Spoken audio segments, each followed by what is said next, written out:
Hey guys, welcome back to my Hale Family Legacy Challenge. Last episode, my attempt to make Connor Frio love me didn't go so well. Last night, however, I played a little bit on my own. I didn't film it or anything, but I just decided to play for a little bit. And so I'm just going to update you on Sophia. I did complete a couple of things for her, just because if I didn't do it on my own free time, I feel like every part of this legacy challenge would be just me attempting to get somebody to love me. So, I just woke up, which is crazy, but I was up really late last night playing Sims, so yeah, if I sound funny or if my throat is all gross, it's just because I'm still waking up. So the first thing I want to update you with is her skills. I did get her up to the three. I got her up to the 3rd level of the painting skill. She's just been doing paintings. I always have her do large paintings. I don't know why, just because. And I've been selling them for, I think my highest was like 47 simoleons, which isn't that much. She's not that good at it yet, but yeah. And then I also got her the handiness skill because her shower and her toilet both broke, and I decided to have her repair them instead of calling the repair technician because then I could save 50 simoleons, which when both my appliances break, that's 100 simoleons. So, and then I finally got promoted to the 2nd level of the business career. She is now a filing clerk. She works every day of the week, 8 a.m. to 2 p.m., $40 an hour, and she doesn't work today because it's Sunday. I just kind of was having her do her morning routine, so I'm just going to have her go paint now. And her boss, relationship with her boss is still kind of just blah. I mean, it's getting better, but, well, it hasn't really changed. But when I go to work, she's like always not really having that much fun, so I always do the take it easy option, so her fun will go up. But probably next time I go to work, I'll have her talk to her boss again, or suck up to her boss. So we're probably about a quarter of the way to the next promotion. She isn't ambitious, which is why she's not getting promoted very quickly, but that's okay because it makes it a little more fun. Also, I wanted to point out, I was told by a few people that the options to have the lifespan set to normal isn't required anymore. I guess what I was looking at was like a really old, like the original rules from way back when the Legacy Challenge first came out. So I still have the setting set to normal, but I changed the lifespans to my liking. So it's still in the normal lifespan, but they're either a little more or a little less days. Like the toddlers, I really don't like having toddlers because they're just so needy all the time, and so I just gave them 5 days because that gives me just enough time to teach them how to walk, talk, and go to the bathroom. The children, I like to give about 14 days because they always seem to want to stay on the honor roll for 3 days, and it seems like they always get on the honor roll on Friday, and then by the time they go back to school, they need to be on the honor roll for like 2 more days, and then they age up, so they don't get that promise. So I like to get that one a little higher, and then the teen, I mean, 10 days is good enough for me. Sometimes I give them a part-time job, sometimes I don't, but yeah, 10 days was good. Young adult, 42 days, because I like having them as young adult the most in the game. Adult, 21, because I still like having them as an adult, but not as long as a young adult, so I gave them half the time. And elder, I only like to have for 10 days max, because I just don't like taking care of elders. They don't really do anything. I mean, they just, I don't know. No offense. I like old people, but it's just not in Sims. They don't really do anything. Okay, so as you can see, I have bought a counter, so I was able to make leftover or food and then have leftovers, which was really nice, but I could only afford one counter at the time. I'm gonna throw her trash away because she did not. So I have one counter. I styled it to make it a little prettier, and currently I have 1,258 simoleons, which means I could potentially build maybe a very tiny like shack building, but I don't know, we'll see. Next, I wanted to show you my relationship with Connor has improved. That's one of the biggest things I wanted to do last night, was get boyfriend status with Connor, because it was just taking forever. And I mean, I'm sure it would have been pretty hilarious to watch her fail 100 more times, but I just wanted to get it over with and make him my boyfriend so that I could get one step closer to marrying him and then having kids and whatnot. I don't know any more of his traits. I tried finding them out before I made him my boyfriend, but I just could not get him to spill his guts about what he was like.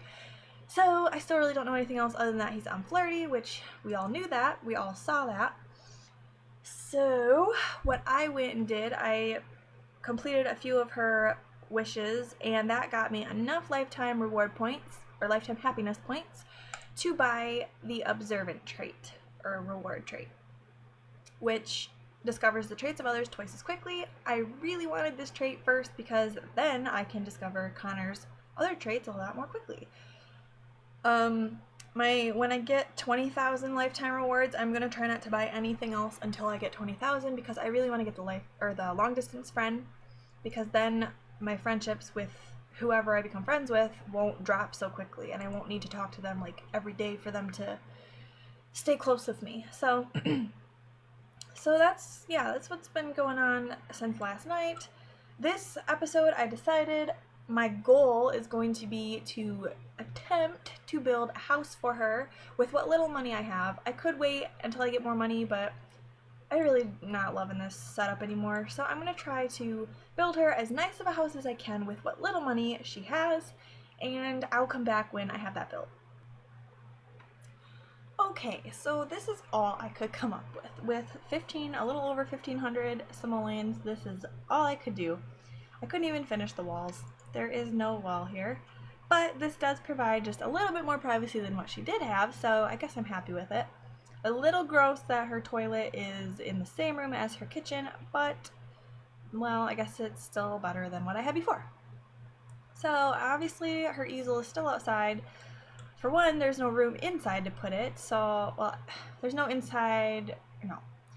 room inside this little cubby hole, I should say. It's not even a house still. It's not even a room, because there's no fourth wall.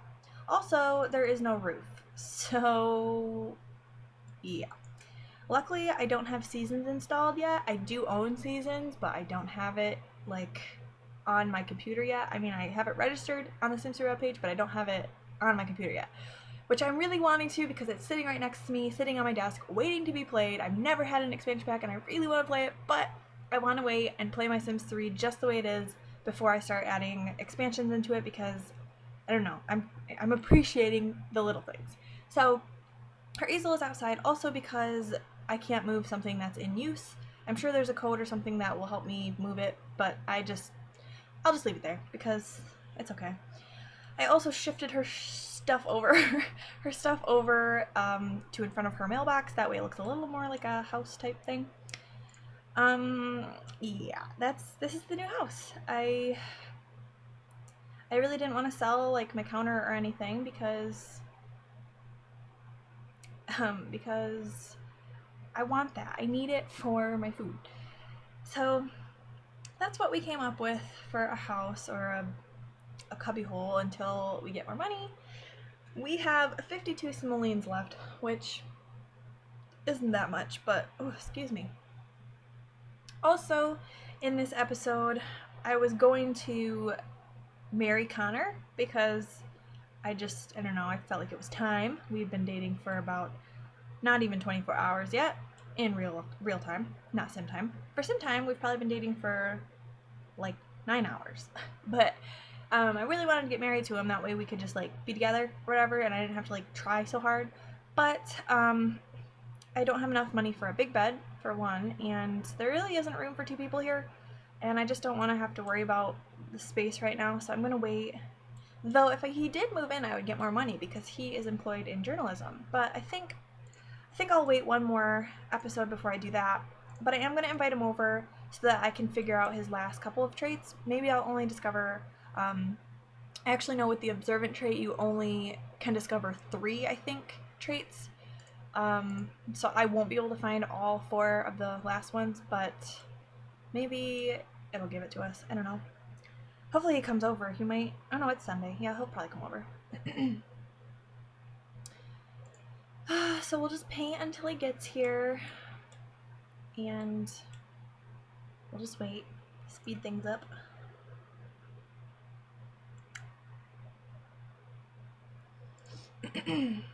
Oh, there he is. I hate when he does that. This lot is so huge. Every time he gets here, he like runs all the way to like the corner of the lot. And then I gotta go chase him.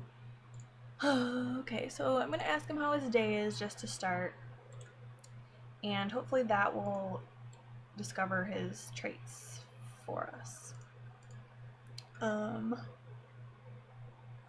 Let's see, what else can I talk about? We'll just chat. Let's see.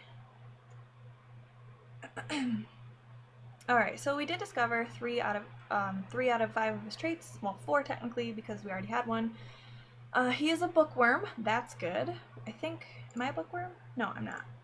I usually give my sim bookworm. But okay, so he's a bookworm. He's good, and he's absent-minded. Great. Oh my goodness. I just have to vent about this. In my other sim game that I just play for myself, I don't record it or anything, I gave my daughter the trait absent-minded because I never have given a sim that trait before. So I just was curious, like, you know, what it would be like. I was trying to pick traits for my kids that I'd never picked before. I gave her absent-minded and I hate it. She's still a child, so I can't change it because she doesn't have enough of her lifetime points to get the midlife crisis reward. But I just hate it so much. Like, I'll have, you know, I have 7 people in that household, which is the most I've ever had in a sim household, which doesn't seem like much for some people, but for me it's a lot. 7 people to control is a really hard job, and so every time, you know, I'll set up like a line of things for each family member to do, and then I'll just sit back and let them do what they need to do. Whenever I set up her line of things to do, I'll come back to her, like I'll go through all the other sims, make sure they're, you know, doing whatever they need to do or setting up more stuff for them. I'll come back to her and she's just like standing there, like doesn't know what she's doing. I mean, I know that's what absent-minded means, but I didn't think it would happen so often. Like, it seems like almost every time I give her stuff to do, I'll click back to her and she's just like zoning out. And it doesn't help when she was in school one day. I clicked over to her and it said she was enjoying a visit to the park, and I clicked to her career tab and it said that she was skipping school. So I really hate the trait because it just sucks. So I'm not really enthused about the fact that he has the absent-minded trait, but you know, we'll deal with it just because I don't want to have to go through more stuff. But yeah, so I just had to rant about that. Sorry. I just really hate the trait. I will never give it to a sim ever again. It just sucks. I mean, I know that if I have kids in here and they get the absent-minded trait, I like have to give it to them. Well, I don't have to, but it's just more fun to give this legacy family random traits other than my founder. I guess they can just, oh, he's gonna kiss her. Wow. That is a huge step for him. He kissed me. I'm so impressed. Okay, well, they're just kind of doing their thing, and I've built my cubbyhole, and this is where she lives now. It's a little bit nicer. I mean, at least she has some more privacy and some kind of real walls. I mean, she's got 3 walls. But, so, you know, we'll just keep doing what we're doing. Also, I don't really know what skills I need for the business trait, or the business career. Sorry. I keep getting, like, air bubbles, so then I'm like, oh, okay, I'm good. Yeah, I don't know what skills I need for the business career. I can't remember. I usually never play in the business career. I don't think there's anything that you need for it. But I mean, I guess it'll show me here when I do need that. But okay, well, I guess this video's long enough for me. I guess I completed one thing on my list. I made her a partial house with no roof, so it's not really a house. But next time, I probably will make her a real house because I'll have more money, a little bit more money. And then my goal for next episode is to get Connor to marry me. That way we can start moving things right along. So I'm just going to end this video here, and don't forget to subscribe, because if you remember, for a while, every time I get 10 new subscribers, I will be doing a drawing, and whoever gets picked will be gifted one item of my choosing from their wish list on the Sims 3 webpage. So make sure to friend me on there, and the link to my page is in the description box down below. Thank you for watching this video, and I will continue the Hale legacy soon.